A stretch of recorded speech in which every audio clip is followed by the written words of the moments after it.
thank you everybody, you and everybody of the organizers for having us here. It's a pleasure. My name is Michiel Rinchev and I work for SiteGround.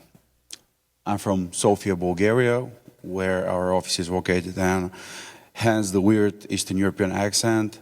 I would like you guys to excuse me because it's my second time doing a talk in English, so it might be weird at places. I've been doing web development since 2003, and that's about the time I started working at SiteGround as well. And I'm also the organizer of Bulgaria Php user group. And I hope you have all went to the inserts in your bags. We're doing a conference in September called the Bulgaria Php Conference for whoever is interested. It's the last weekend of September. Some great names are going to be there. And I'm a beer lover. And this has nothing to do with the testing thing, but I got to mention it because we'll get there later.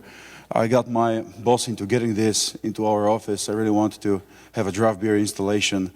And beer has contributed a lot to the world. And we'll get to that point at some point. So I just wanted to show you this. This is the huge family tree of beers. Here the mothers, the ales and the lagers start. And they'll go all around to these very tiny little offsprings. So we'll get to that later, why I'm showing this. There is a little relation to the talk. So why test? It's a kind of a stupid question because we're all humans and we are all prone to error. And I would like to say that although I've been a web developer for quite a long, I am actually relatively new to WordPress. I have contributed at Contributor Days, but I actually created my first plugin like right this month. I wanted to create something that I'll be testing and talking on instead of testing somebody else's job. So this is like the level of the presentation is more like introductory to medium level of PHP knowledge and WordPress plugin development knowledge. So how many of you are actually developing like mostly in PHP? Okay, that's okay. And how many of you have done some automatic testing? Okay, great. I hope to increase that count after the talk. So we're not perfect beings, and by not being perfect, this implies that we got to make sure what we do. Saeed talked about perfection. Of course, I'm not talking about perfect. I'm talking about working perfect. I mean, at least submit something or upload something that actually we are sure that does what we expect it to do. And second reason for testing is that computers are great at automation. Some people might be great at automation, as you can see, but not most of them.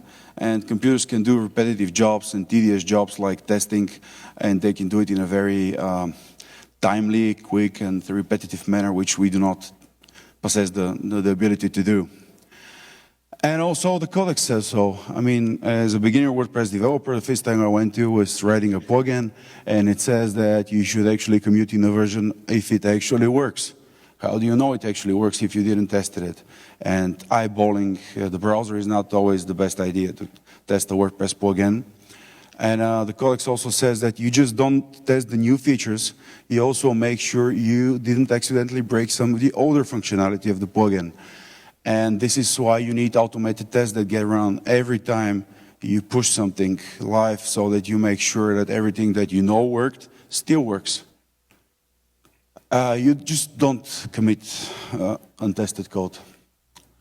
The tools I'm going to be using and going to be shown to you, the PHP Unity is the de facto standard of the PHP industry. It's created by Sebastian Bergmann, a great guy from Germany. Actually, like most of the security and testing tools for PHP are created by Germans, which is an interesting coincidence.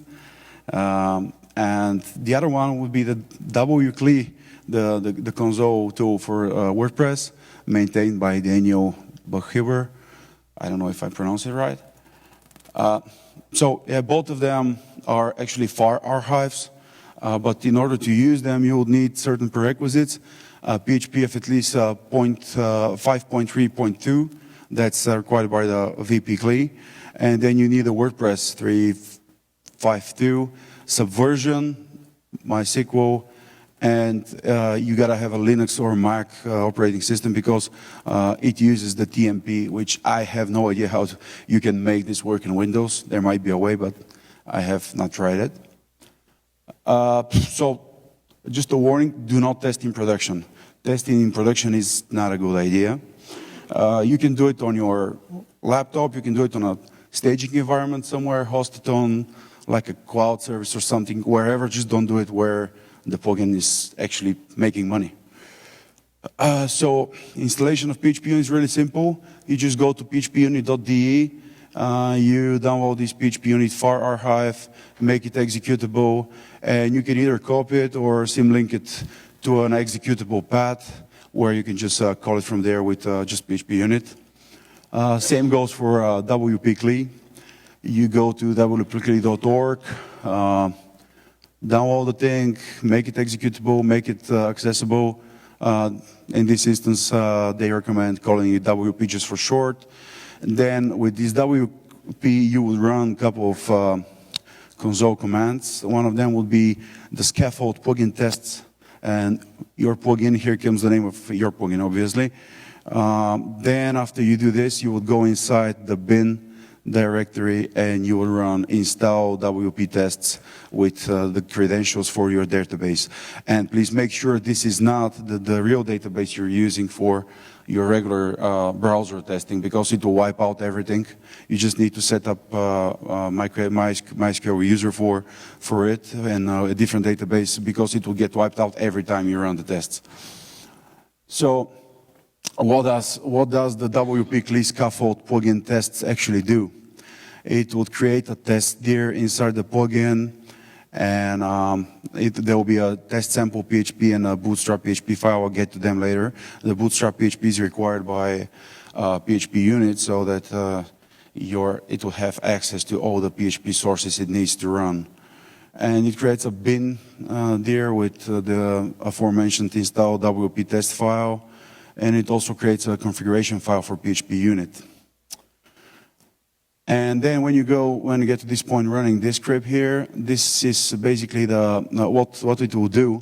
It will check out the latest WordPress and it will put it in your TMP folder. It will basically install it there and it will upgrade it with this WP Unity test case class, which extends the native PHP Unit framework test case. We'll get to that later. This is really easy to use. You don't need to have any special knowledge of anything apart from basic PHP programming to use it. So it spawns a brand new test database instance and populates it with the stuff it needs. As I said, it wipes it out every time at the end with all the test data gone so that it makes sure it's a clean state the next time it runs. So what do you want to test? You want to test any critical business logic, like if it's a commercial plugin, it has to do with like selling stuff online, you want all the calculations tested, and you want the installation and uninstallation of your plugin so that you make sure you don't break something when this happens. You want the activation, deactivation hooks. You want the custom post types. Most plugins use them. Mine uses them definitely. Their metadata and any custom taxonomies and terms you might be introducing. Also, if you're loading some external assets like a XML file or JSON file or whatever, something you gotta make sure it's there, it's readable. You can also test your headers and the headers of your plugin core file and your README so that you make sure all the necessary fields are there, or otherwise you would not be compatible with what the guys want you to have there in this file. Okay, so how you create your test. As I mentioned, in the tests directory inside your plugin, there will be a file called testsample.php, and it looks like this. Is it readable in the back, or should I increase the font? Okay, so it's a sample test which extends the WP unit test case, which actually it inherits from the PHP unit framework unit test, and it adds additional functionality to it, which I'm going to show to you later. The basic test is just asserting that true is true. obviously. Now their approach is to have something that actually runs. My approach would be different. I'm actually wearing this t-shirt on a purpose. Life and tests resemble with one thing: you will fail much more times than you will succeed. And I believe that failures are the building blocks of success. I mean, if you don't fail as many times, you will not learn all the stuff you learn from failures. So you gotta fail a lot of times. I usually start with assert true, false, so that I make sure this fails, and then I'll start writing whatever functionality I have to assert from then on. So my case study, as I said, is a beer log. That's how I called my plugin, beer log. And I'm going to show it to you. It kind of looks like this will be the back end, the listing. I have created a custom post type called beer, and it's got a listing here. It's got add a new beer. It's got the styles, which are actually a custom taxonomy. And from the front end, it kind of looks like this. What you have is a listing of beers and their styles and alcohol percentage and stuff like this. And then you will have a single beer view, which shows most of the important stuff you got to know about the beer, like the hops and the malt and what style of beer it is. And this is, if I click on the ale, there's a chart here. If you're into evaluating beer, you would like to say how hoppy it is, how sour, how fruity, things like this. And then if you go to the ale thing here, it will show you just all the ales, as all taxonomies work, of course, and so on and so forth. So what I have here, the first thing I'm going to start with is the custom post type, because I'm introducing one, so I got to make sure that it actually works. So what I do is, I'm going to try to increase this just a bit. It doesn't work, okay.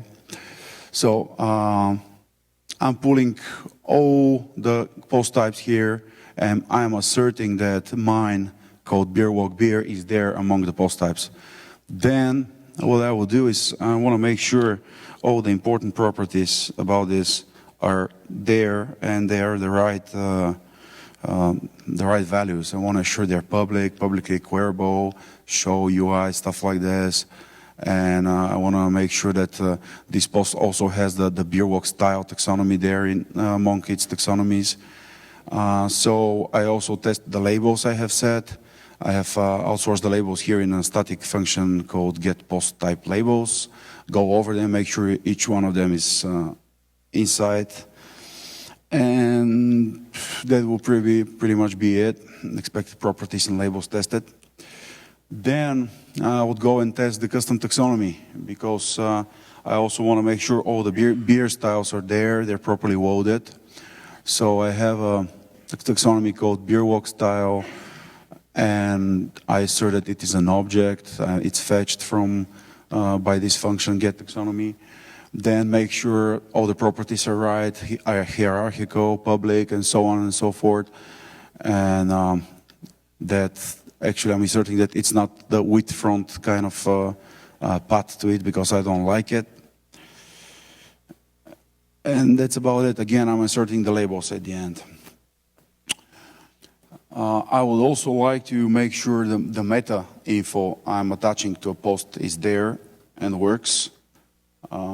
Here in this example, I just decided to, the cool thing about this, here comes the power of the WP test case class extending.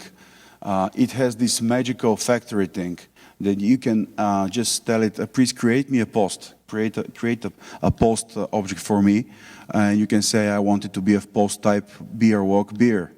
And then it would create and it would return the ID of this post. This post only exists in the test database though. It does not conflict with anything you have in the real database. And then this post would be, I want to make sure it's an instance of WP post, and I want to make sure its post type is beer walk beer as I expect it to be. And then I'll have some random meta properties that I would like inserted to it. So I would update the post meta with these values, and then I have a backend controller which I've implemented to render the beer properties thing in the admin. Like, if I go here and click on this, I want to make sure all this stuff here is present. The alcohol by volume, the IBU units, and all the other stuff I care about the beer. So this test asserts that these properties are there. What it does is I start output buffering here. I call the function that renders these properties in the backend, the one that I have hooked in the admin, and then go over each of the expected values and assert that they're just there in the HTML. It's like a regular expression thing I have. I make sure I have an ID here with that name, and I make sure the value matches the values I have set there. That's about it. And you can use you can use the Magic Factory to get not only posts, you can get terms, you can get basically all the core objects that WordPress has in it. You can get one of them on the fly, play with it, and it gets deleted afterwards. So test results usually would look like this, but if everything's okay, you'll see a bunch of dots here. It will run, the green thing says 11 tests, 72 assertions, and everything's fine. But more often, as I said, you'll see this, because failure is more often the case scenario. It will say where it broke, it will say a red F here, it will say here in this test, render beer post meta, there's a failure, false is true, false is not true, obviously. So if the internet is not very bad right now, I'll try to show you how it goes live. So I'm here in my plugin directory, and I will run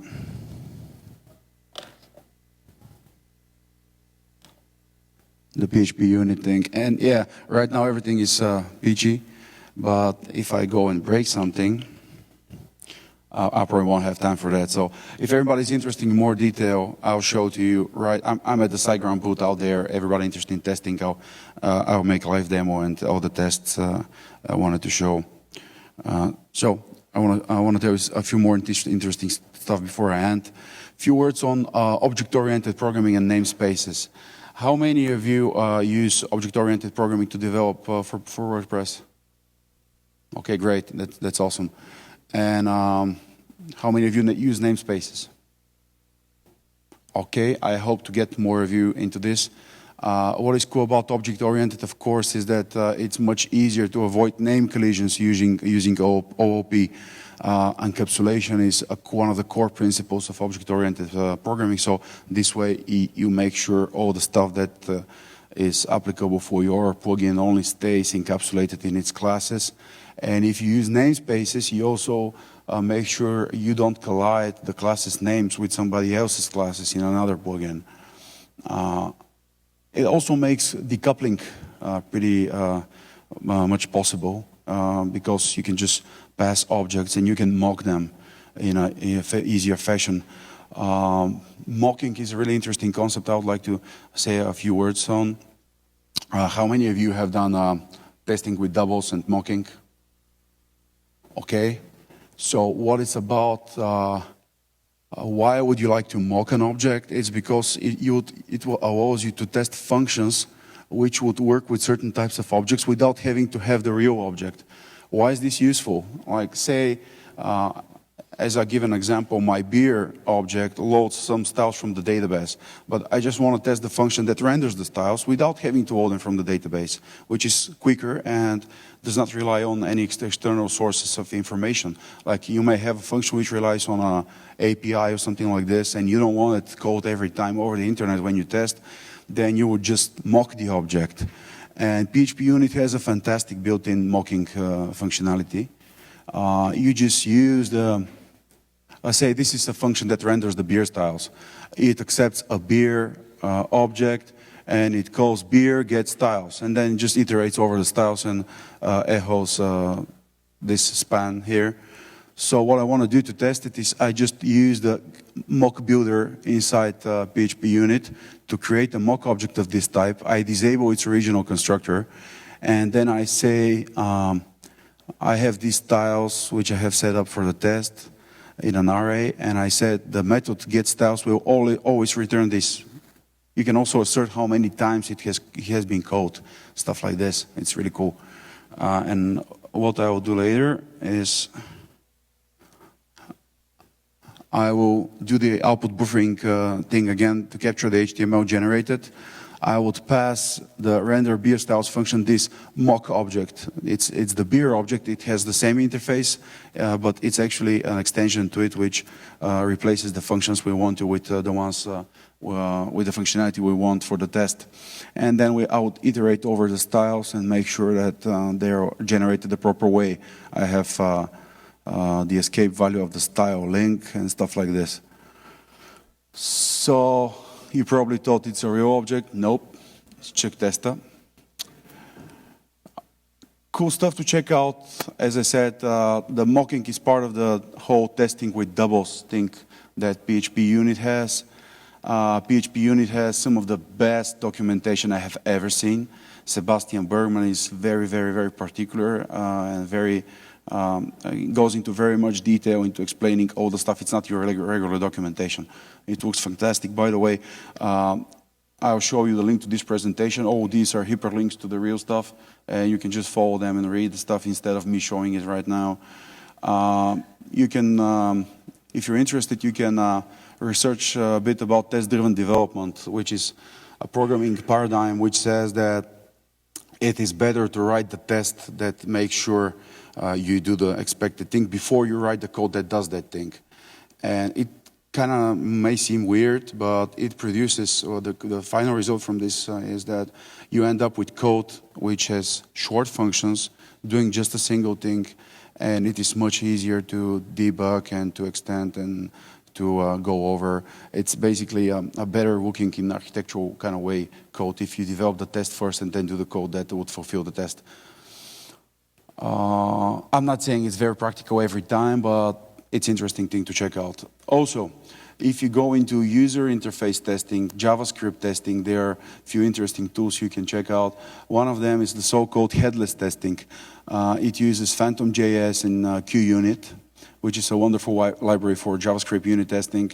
And you don't need a browser for that. It just fires up this Phantom.js headless browser thing, and it can run the JavaScript and assert that everything you're mocking, you're expecting as JavaScript is working. It can mock Ajax calls. It can do real magic. I have a link to this at the end of the slides. You can check out a talk by a guy I really like. Selenium HQ is also a popular tool for doing this. It can if you have a Selenium server node, you can instantiate different browsers and pass it test to run on these browsers and then get the results back. There's also an extension for PHP Unity that you can use to call Selenium tests right from your PHP Unity tests, which is cool. And here's the credits and references we're talking about. Great article by Kyle Evans, unit testing WordPress plugins. And the quality assurance toolchain is a place where you'll find a lot of useful tools apart from PHP Unity for your code quality. The slides are right here. This URL, cloud.irinchev. It's a funny name, but you can always get it from the schedule. .com/loopconf. And this is actually the plugin which I was showing to you. It's on GitHub. You can, yell at me about stuff. It's ugly yet. It's in a very early alpha stage, but I hope to get to develop it further. And browser eyeballing does not equal JavaScript testing is an absolutely awesome article by Jordan Kasper. He does this talk on PHP conferences, and I absolutely love it. It's full of cool stuff. Is Test-Driven Development Dead by Martin Fowler. Martin Fowler is a great name in the PHP community regarding testing and security. So I would like to thank you. And if you have any questions, I'll be at the SiteGround booth out there. And also just want to remind you guys that this evening we are throwing a party by the pool, sponsored by SiteGround. I'll be very happy to meet as many of you and have a drink with you and talk about cool stuff. And thank you very much.